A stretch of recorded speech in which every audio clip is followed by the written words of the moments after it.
Ladies and gentlemen,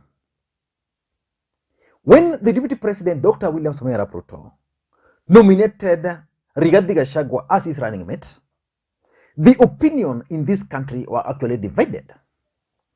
There are those people who believed that William Ruto had committed a political mistake because they believed that Ruto needed someone who was going to complement his character and someone who was not that ambitious. And they believed that the choice would have been that of Professor Kithure Kindiki, based on his personality and the fact that he had actually won the support of opinion polls. He had won in almost all opinion polls, and that majority of members of parliament in UDA party was supportive of his candidature. But again, there were those who believed, like William Ruto, that the choice of Rigathi Gachagua is what they needed. Because William Ruto understands one fact, that for him to become the next president of the Republic of Kenya, he must win the support of the mountain. He must lock out Raila Odinga out of the mountain. And therefore, the only person who would have made this possible was Rigathi Gachagua, for several reasons. And for me, I agreed with them up to that extent. That number one, Rigathi Gachagua comes from the Kikuyu nation. Giving the running mate to Professor Kithure Kindiki, who comes from Tharaka-Nithi, was not the best. That there was going to be a possibility of another Kikuyu, either Karua, being nominated. And that was going to pose a serious challenge to them. And again, they also believe that Rigathi Gachagua is a mobilizer. I don't know who he has always mobilized, but that's something which is attributed to him, that he's a huge mobilizer. And the other fact is money. And I've always opined on this platform that a running mate should be able to attract money if he can't have that money. Rigathi Gachagua has the money, and William Ruto will need that money. And again, Rigathi Gachagua is eloquent. I've always opined that a running mate requires someone who can campaign in the absence of the presidential candidate. Raila Odinga was able to campaign for Kibaki when Kibaki was on a wheelchair. William Ruto was able to campaign for Uhuru even when Uhuru was not available. Rigathi Gachagua is eloquent, but I don't know whether he can campaign, he can lead campaign for Kenya Kwanza when the DP is not there. But they know him well, so I want to assume that Rigathi Gachagua has that ability. Just like you've seen Martha Karua campaigning for Raila Odinga. And then William Ruto and the team also needed someone who is courageous. Because the thing is, moving forward, the system and the state were going to pounce on this other guy. So they were not sure whether Professor Kithure Kindiki was ready. But one thing I know is that Rigathi Gachagua is courageous enough. But so far, I want to ask you a simple question. If you were given a chance, let's assume you are the presidential candidate, and you are given a chance to choose between Rigathi Gachagua and Martha Karua, who would you have chosen? I'm waiting for your answer. Who would you have chosen between Rigathi Gachagua and Martha Karua? And of course, we've seen one fact, that since the nomination of Martha Karua and the nomination of Rigathi Gachagua, we are seeing a lot of political realignments taking shape. The undecided are deciding. Those who had made their decisions are also making their decisions right now. But based on my own assessment, I think Rigathi Gachagua has committed more mistakes than Martha Karua since they were nominated. In this video, I want to highlight for you the mistakes which Rigathi Gachagua has committed, and these mistakes are likely to cost William Ruto the presidency in August election. Before we do that, in case you are watching this channel for the first time, I want you to take a second or two, click the subscribe button so that next time we produce a video like this, YouTube will automatically notify you. And to the subscribers, please, I want to thank you from the bottom of my heart. You can see the videos are actually going up because of the support. So continue giving the video thumbs up, continue dropping your comments, and for those who can, please share the videos. Now, let me get to serious business. Yesterday, William Ruto and the entire Kenya Kwanza brigades were in Nakuru County for what they call economic forums. The entire Kenya Kwanza was in Nakuru. And then, from Nakuru, they held that town hall meeting. Then from Nakuru, they held a rally in Nyandarua. And in my view, that rally was not that, it's not the typical William Ruto's rally. William Ruto's rallies are always packed. People are always excited. You can always feel it, even if you're not there. But the Nyandarua rally was not the typical rally. And something also shocked majority of Kenyans. There is this gentleman who is running for the Nyandarua gubernatorial seat on the Service Party called Waithaka Kireka. This guy was given an opportunity to speak. And when he was given that opportunity, he requested the deputy president not to allow Rigathi Gachagua to go to Nyandarua to campaign for specific candidates. That did not surprise me. But what surprised me, or what caught my attention, was the reaction from the crowd. This guy was actually being cheered by the crowd while castigating Rigathi Gachagua. Why do you think he was castigating Rigathi Gachagua? And why do you think the crowd were excited about the fact that this guy could face the DP and castigate Rigathi Gachagua? Let your people also not come and campaign for one member of the Kwanza coalition. You that want to electorate. I am beseeching you to allow, and especially my friend Gachagua, not to come and campaign for individuals in the Kwanza. So which means there's something wrong with Rigathi Gachagua. This is a guy who was just nominated as a running mate, and the crowd is excited that he's being told not to campaign in Nyandarua. Basically, that could be the message in the entire Mount Kenya region. For Martha Karua on the other side, she's been campaigning, and the campaign she's conducting is actually adding value to Raila Odinga.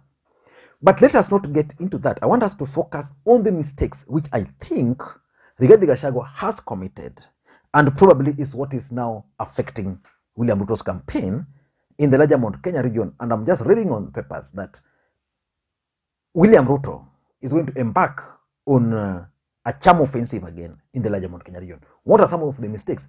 The first mistake Rigathi Gachagua committed immediately Martha Karua was nominated was to attack Martha Karua. And Rigathi didn't attack Martha Karua as Martha Karua. He attacked her as a woman. The truth of the matter is that, Rigathi Gachagua was nominated by Ruto because he has that ability to attack Raila Odinga, who is a man. Attacking a man is fashionable. People will support. And people will not even complain. But when you attack a woman, then questions are raised. And this is, in my view, that was the first mistake he committed. And if they are not careful, Rigathi Gachagua might actually make William Ruto lose the women vote. Huyu mama ametumwa na yeye. Akija hapa mtamwambia mlijipanga kitambo. Mtamwambia kama rais wetu ambaye ako kwa kiti alishindwa kupeleka nyinyi kwa kitendawili. Huyo mama ndio anaweza. Mnaweza kubali? The second mistake which Rigathi Gachagua has already committed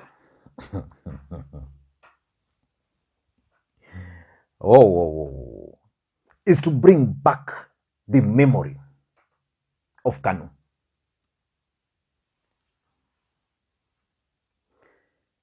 When his brother was being buried, he was given an opportunity to speak as the host.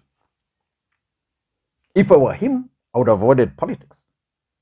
But Rigathi Gachagua made reference to Kanu, and he made a passionate appeal to Ruto that should you win the presidency, please open the gates of State House for people to get in and eat mchele and soda. Kuna kitu moja rais mmoja alikuwa anafanya, tunataka ufanye, tunakuomba kwa heshima. Any one time unakuja hapa State Lodge, unafungua milango, watu unapika mchele, nyama, nini, watu wanakuja huko wanakula, wanakuambia kwa heri, wanaenda kakoni roge murenda hiyo tu. So basically it's telling Ruto to follow Nyayo footsteps. You know, the memory of Kanu in the larger mountain is a serious. And that's why the next day when he was on TV, I think it was on Inoro, someone asked him whether he was a DO in Limuru and what he did. Because we all know that Moi never used to open the gates of State House to everybody.